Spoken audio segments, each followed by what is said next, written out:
ఒకరోజు జగన్మోహన్ రెడ్డి గారు సాయిరెడ్డి గారికి ఫోన్ చేసి ఇలా షర్మిలమ్మ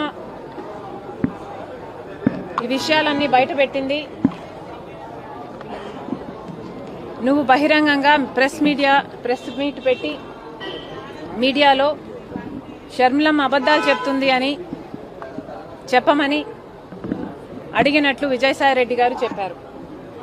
దానికి విజయసాయిరెడ్డి గారు సమాధానం చెప్పారంట, ఇలా కుదురుతుంది సార్, రాజశేఖర రెడ్డి గారి ఇద్దరి బిడ్డలకు సమాన వాటా ఉండాలని రాజశేఖర రెడ్డి గారు ఉన్నప్పుడే జరిగిన డిస్కషన్స్లో మీరు నేనే కాదు సార్, ఆ డిస్కషన్స్లో చాలాసార్లు షర్మిలమ్మ గారు, భారతమ్మ గారు, విజయమ్మ గారు అందరూ ఉన్నారు. మరి ఇంతమందికి తెలిసిన విషయం అబద్ధమని నన్ను ఎలా చెప్పమంటారు? నా వల్ల కాదు, ఈ ఒక్కసారికి ఈ ఒక్క విషయంలో నన్ను వదిలేయండి అని బ్రతిమాలుకున్నారట. దాంతో జగన్మోహన్ రెడ్డి గారు తర్వాత రోజుల్లో అదే విషయాలను సుబ్బారెడ్డి గారి చేత ప్రెస్ మీట్ పెట్టి చెప్పించడం జరిగింది. ఆ ప్రెస్ మీట్ తర్వాత జగన్మోహన్ రెడ్డి గారు మళ్ళీ సాయిరెడ్డి గారికి ఫోన్ చేశారని చెప్పారు. ఆ ఫోన్ కాల్లో మళ్ళీ జగన్మోహన్ రెడ్డి గారు లేదు, తప్పదు, ఈ విషయం నువ్వు కూడా చెప్పాల్సి ఉంటుంది కాబట్టి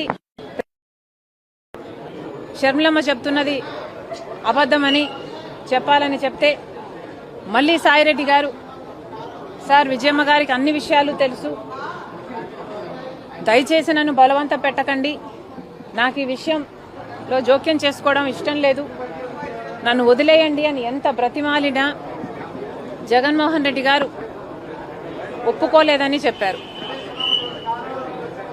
దాంతో అమ్మ నాకు తప్పలేదు, తప్పించుకోవడానికి నేను చాలా ప్రయత్నం చేశాను, తప్పనిసరి అయి నేను ఒప్పుకోవాల్సి వచ్చింది అని సాయిరెడ్డి గారు చెప్పారు.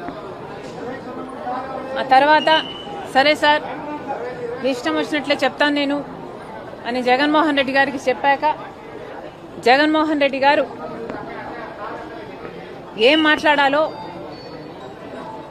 ఏ పాయింట్లు మాట్లాడాలో నేనే డిక్టేట్ చేస్తాను, నువ్వు నోట్ చేసుకో అని సాయిరెడ్డి గారితో చెప్పారట.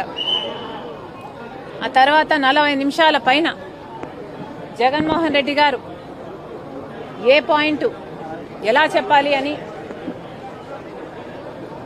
40 నిమిషాల పాటు జగన్మోహన్ రెడ్డి గారు డిక్టేట్ చేశారట. ఆ డిక్టేషన్ను సాయిరెడ్డి గారు నోట్ చేసుకోవడం జరిగిందట. ఆ తర్వాత జగన్మోహన్ రెడ్డి గారు 7 గంటలకి ప్రెస్ మీట్ పెట్టేయి అని చెప్పారట.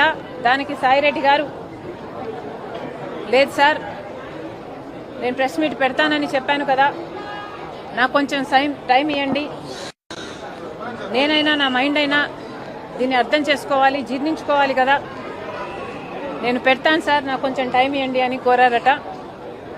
ఆ తర్వాత సాయిరెడ్డి గారు ఆ ప్రెస్ మీట్ పెట్టడం జరిగింది. ఇది సాయిరెడ్డి గారు ఎలా అయితే నాకు నరేట్ చేశారో అలాగే నేను మీకు నరేట్ చేయడం జరిగింది.